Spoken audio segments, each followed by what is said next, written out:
दोस्तों, भारत के बिहार और उड़ीसा राज्य का इतिहास बहुत ही गौरवशाली रही है। एक तरफ अगर बिहार की बात करें तो बिहार का प्राचीन इतिहास अर्थवेद काल से शुरू होती है। उस समय इस राज्य का नाम मगध हुआ करती थी और इसकी राजधानी पाटलिपुत्र यानी आज का पटना हुआ करती थी। वहीं उड़ीसा का इतिहास भी काफी प्राचीन है और उस समय उड़ीसा को कलिंग राज्य के रूप में जाना जाता था। एक समय पर अंग्रेजी शासनकाल में बिहार और उड़ीसा एक ही राज्य का हिस्सा हुआ करते थे, मगर 1 अप्रैल 1936 को बिहार और उड़ीसा को 2 अलग अलग राज्य बना दिया गया और फिर सन 2000 में बिहार से झारखंड को भी अलग करके एक और राज्य बना दिया गया। दोस्तों, वर्तमान समय में बिहार और उड़ीसा कई मायनों में बेहद सामान्य तो कई मायनों में एक दूसरे राज्यों से बेहद अलग पहचान के लिए जाने जाते हैं। दोस्तों, आज के इस वीडियो में हम एक्सप्लोर करेंगे दोनों ही राज्यों के history, development, culture, economy, education, infrastructure और जीडीपी को। तो आशा करती हूँ वीडियो के अंत तक बने रहिएगा और आप इस वीडियो को किस स्टेट से देख रहे हैं कमेंट में बताइएगा। तो चलिए वीडियो शुरू करते हैं। दोस्तों, सबसे पहले शुरुआत करते हैं दोनों ही राज्यों की हिस्ट्री से। दोस्तों, बिहार भारत के उत्तर पूर्व में बसा एक ऐसा राज्य है जो सांस्कृतिक, धार्मिक और ऐतिहासिक रूप से काफी समृद्ध है। दोस्तों, गंगा जैसी पवित्र नदी के गोद में बसा बिहार राज्य का नाम विहार शब्द से लिया गया है, जिसका अर्थ है बौद्ध मठ या आश्रय स्थल होता है। दोस्तों, बिहार प्राचीन काल से ही शिक्षा, राजनीति, धर्म और संस्कृति का केंद्र रहा है और विश्व का पहला लोकतंत्र भी बिहार के वैशाली में ही स्थापित की गई थी। वहीं नालंदा और विक्रमशिला जैसे प्राचीन विश्वविद्यालय आज भी बिहार के शिक्षा के क्षेत्र में समृद्धि को दर्शाने के लिए पर्याप्त है। वहीं गया, राजगीर और वैशाली जैसे स्थल बिहार की बौद्धिक परंपरा का केंद्र रहा है और सिख धर्म के 10वें गुरु श्री गुरु गोविंद सिंह का जन्म भी बिहार में ही हुआ था और बौद्ध और जैन धर्म की स्थापना का केंद्र भी बिहार ही था। इतना ही नहीं दोस्तों, दुनिया को शून्य का ज्ञान देने वाले आर्यभट्ट और शल्य चिकित्सा के जनक महर्षि सुश्रुत भी बिहार से ही थे और दुनिया को राजनीति का पाठ पढ़ाने वाले चाणक्य का संबंध भी बिहार से ही था। वर्तमान समय में बिहार एक कृषि प्रधान राज्य है और यहाँ की मुख्य फसलें धान, गेहूं, दाल, मक्का और हरी सब्जियां हैं, जिसके दम पर बिहार की अर्थव्यवस्था को मजबूती मिलती है। वही बात की जाए उड़ीसा की, तो उड़ीसा भारत के पूर्वी हिस्से में बसा एक समृद्ध राज्य है जिसकी सीमाएं बंगाल की खाड़ी से मिलती है।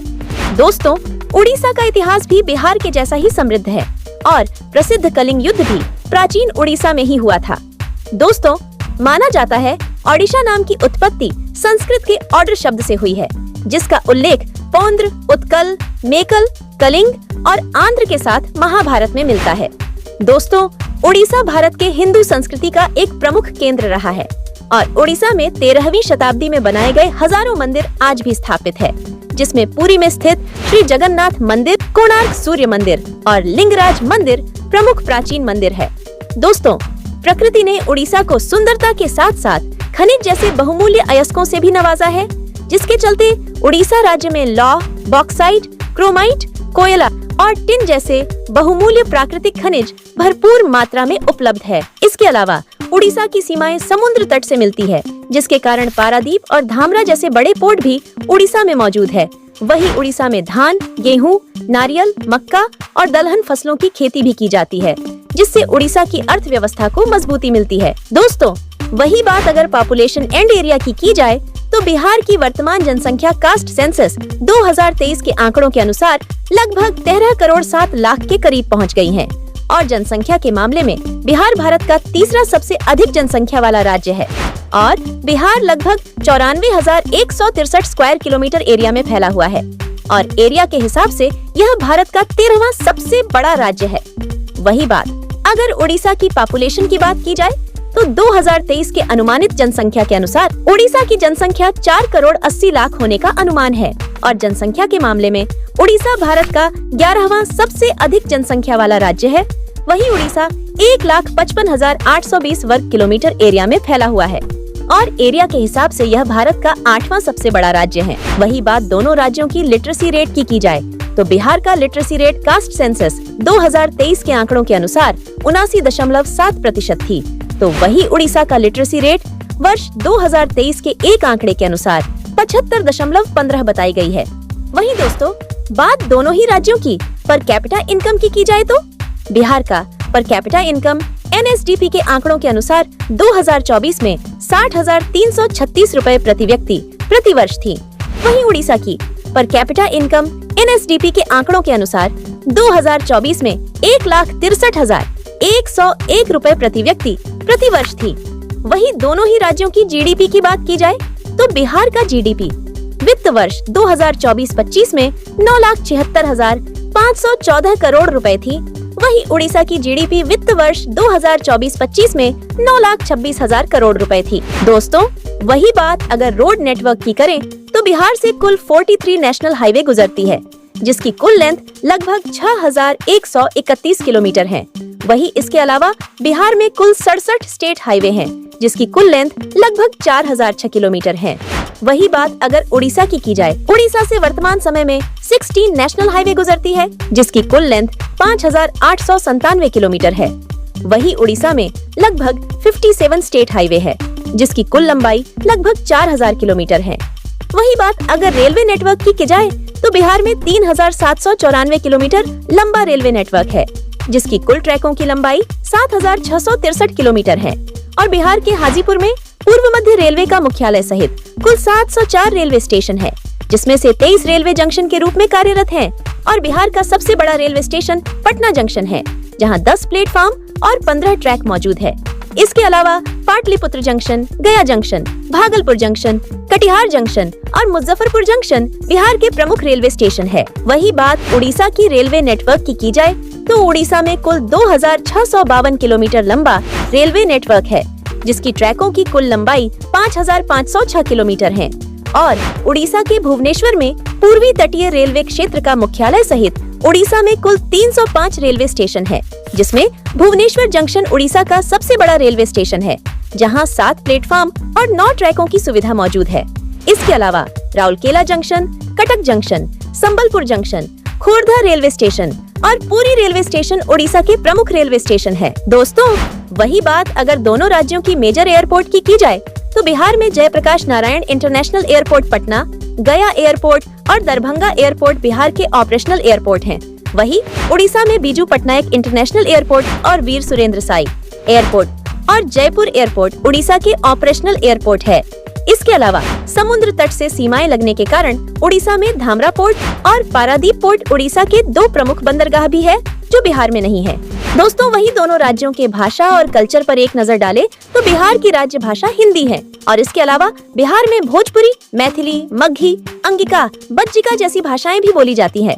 तो वही उड़ीसा की राज्य भाषा उड़िया है और इसके अलावा उड़ीसा में हिंदी, कुई, सौंटी, बाथुड़ी जैसी भाषा भी बोली जाती है। वहीं बात करें इन दोनों राज्यों के प्रमुख व्यंजनों की तो उड़ीसा में लोग चावल मछली, गुपचुप, कटक चाट, दही पखाल, आलू दम, दलमा संतुला, पोरा खाई, छेना तोड़ा और रसगुल्ला बड़े ही चाव से खाते हैं।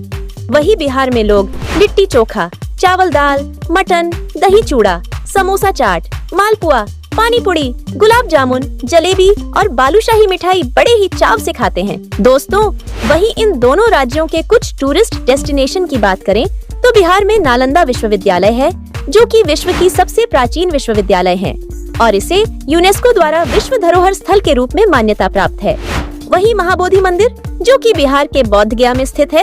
इस मंदिर के मान्यता के अनुसार भगवान बुद्ध को ज्ञान की प्राप्ति यही हुई थी। इस वजह से बोध गया बौद्ध धर्म के प्रमुख तीर्थ स्थलों में से एक है।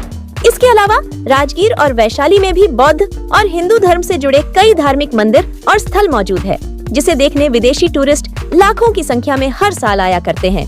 इसके अलावा बिहार के पश्चिमी चंपारण जिले में स्थित वाल्मीकि टाइगर रिजर्व, जो कि एक बाघ संरक्षित राष्ट्रीय उद्यान है, वह भी पर्यटकों का आकर्षण का केंद्र है। वहीं अगर उड़ीसा की टूरिस्ट डेस्टिनेशन की बात करें तो उड़ीसा में पुरी स्थित श्री जगन्नाथ मंदिर के दर्शन के लिए हर रोज हजारों श्रद्धालु आते हैं। वहीं भगवान जगन्नाथ के रथ यात्रा में शामिल होने को भी देश विदेश से लाखों लोग पुरी आते हैं। इसके अलावा पुरी में ही स्थित कोणार्क सूर्य मंदिर, भुवनेश्वर में स्थित लिंगराज टेम्पल और नंदनकानन जूलॉजिकल पार्क उड़ीसा के प्रमुख पर्यटन स्थल में शुमार है। दोस्तों, वही बात अगर दोनों ही राज्यों की ongoing and upcoming mega project की बात करें तो बिहार में पिछले साल ही नालंदा विश्वविद्यालय की तर्ज पर नया नालंदा विश्वविद्यालय बनकर तैयार हुआ है, जिसका उद्घाटन भारत के प्राइम मिनिस्टर नरेंद्र मोदी ने की थी और पिछले साल ही राजगीर में स्पोर्ट अकेडमी का भी उद्घाटन किया गया था। जिसमें हाल ही में वुमेन हॉकी चैंपियनशिप का आयोजन हुआ था।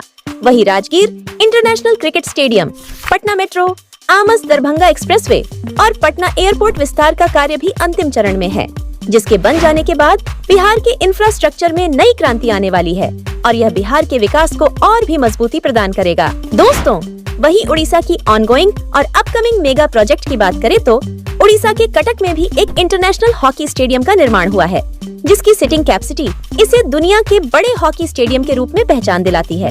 इसके अलावा 2023 में ही उड़ीसा में बीजू एक्सप्रेसवे का उद्घाटन किया गया था, जो इस राज्य का पहला एक्सप्रेसवे है। वहीं उड़ीसा के भुवनेश्वर में स्थित उड़ीसा इंफो वैली भारत के प्रमुख IT SIZ के रूप में पूरी दुनिया के IT कंपनियों को अपनी ओर आकर्षित कर रही हैं। वहीं उड़ीसा में प्रस्तावित कोस्टल हाईवे, भुवनेश्वर मेट्रो और धामरा और पुरी एयरपोर्ट अगले कुछ वर्षों में उड़ीसा के इंफ्रास्ट्रक्चर को और भी मजबूती प्रदान करेगी। दोस्तों, कुल मिलाकर देखा जाए तो दोनों ही राज्य कई चुनौतियों के बावजूद विकास के मामले में एक दूसरे को टक्कर देते नजर आते हैं। वहीं दोनों राज्यों की ग्रोथ रेट की बात करें तो बिहार का ग्रोथ रेट वित्त वर्ष 2024-25 में 13.5% रहने का अनुमान है। वहीं उड़ीसा भी 8.5% के ग्रोथ रेट से आगे बढ़ रहा है, जो कि दोनों ही राज्यों के लिए अच्छा संकेत है। बहरहाल इस वीडियो में इतना ही। आपके नजर में बिहार और उड़ीसा में से ज्यादा विकसित राज्य कौन है? कमेंट में बताना। मिलती हूँ अगली वीडियो में।